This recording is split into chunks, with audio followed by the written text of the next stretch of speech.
Claire Colomby, vous êtes historienne, vous êtes l'auteur d'un ouvrage qui s'appelle La légende noire du Moyen Âge. Vous êtes particulièrement critique envers les historiens et l'historiographie du Moyen Âge. Que reprochez-vous exactement à vos confrères et aux historiens qui, depuis un siècle, travaillent sur le Moyen Âge? Je leur reproche, on va dire, de ne pas dire la vérité. Et surtout, on va dire, d'aborder l'histoire d'une manière qui ne leur permet absolument pas de comprendre le Moyen-Âge. Hein. Moi, je suis dans la veine de Régine Pernoud et de Jacques Herre, c'est-à-dire qu'il y a à la fois tout ce qui est vendu au grand public, qui est assez fade, complètement faux, avec toujours ces histoires de cathares, de sorcières, voilà. Et en même temps, d'un point de vue institutionnel, ça fait maintenant depuis 1929 en particulier, ça avait commencé un peu avant, mais depuis l'école des Annales, vraiment la faculté et toutes les grandes universités sont soumises à une vision du monde qui est marxiste. Il y a eu des marxistes qui ont travaillé, aujourd'hui il n'y a plus de marxistes ou de communistes véritablement, mais on a une vision quantitative de l'histoire, une vision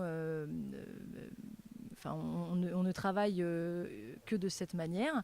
Donc, ce qui ne permet absolument pas d'aborder le Moyen-Âge ou les périodes anciennes non plus. Hein. C'est pareil pour l'Antique. Et ensuite, à partir des années 70, on s'est mis à faire de l'histoire, soi-disant, des mentalités en prenant des sujets mineurs pour en faire des sujets d'études.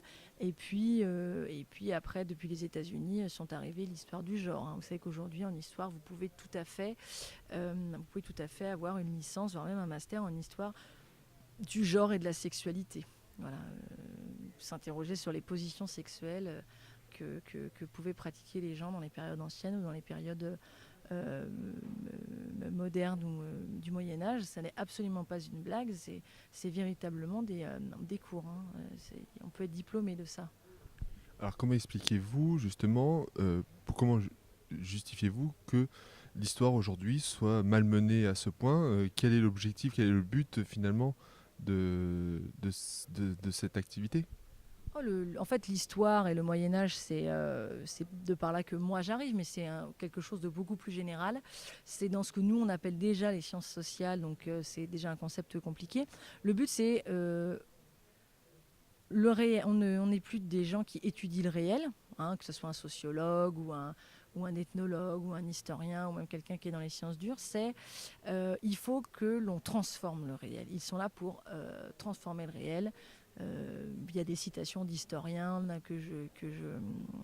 qui sont d'historiens du XXe siècle qui le disent. Le but, c'est de transformer l'opinion publique et c'est de préparer les gens pour qu'ils acceptent, en fait, selon la vision du monde qu'on leur a proposé, qu'ils acceptent les changements sociaux, les changements historiques et surtout qu'on leur fasse croire qu'on va vers le mieux. C'est-à-dire que si vous inventez une légende qu'avant c'était horrible, du coup on leur fait croire que chaque changement de société, chaque changement politique, chaque changement est un mieux et qu'on va vers le mieux, on va vers les lendemains qui chantent. Alors en tant que historienne, on peut dire dissidente, Mm-hmm. euh, comment êtes-vous perçue par vos confrères? Est-ce que c'est facile ou difficile de porter un autre discours que celui qui est accepté généralement chez les historiens? Oh bah, je vais être claire, je pense que c'est absolument impossible. Moi, je ne suis plus à la fac. De toute façon, il m'a été très clairement dit, et à l'époque, j'étais beaucoup, beaucoup moins critique qu'aujourd'hui. J'étais même, je pense, encore... il y a encore beaucoup, beaucoup de choses que je n'avais pas compris. Il m'a été clairement dit, vous ferez une très mauvaise chercheuse, vous vous posez des questions, et c'est souvent les bonnes. Alors quand on vous dit ça, c'est-à-dire que pour faire une historienne chercheuse, vous vous posez trop de questions, c'est quand même assez marrant. Et ensuite, j'ai enseigné en collège-lycée. Voilà, moi, en histoire-géographie, c'est le mensonge. On doit mentir à des enfants. Quand on ne sait pas, parce que voilà, tant pis. Quand on le sait, c'est pas possible. Surtout que voilà, en histoire, on fait aussi de l'éducation civique et morale.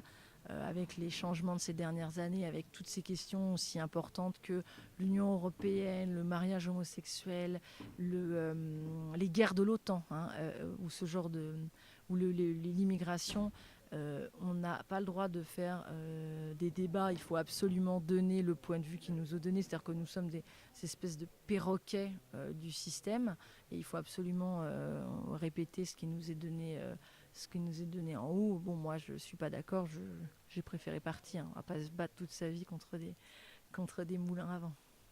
Je vous remercie.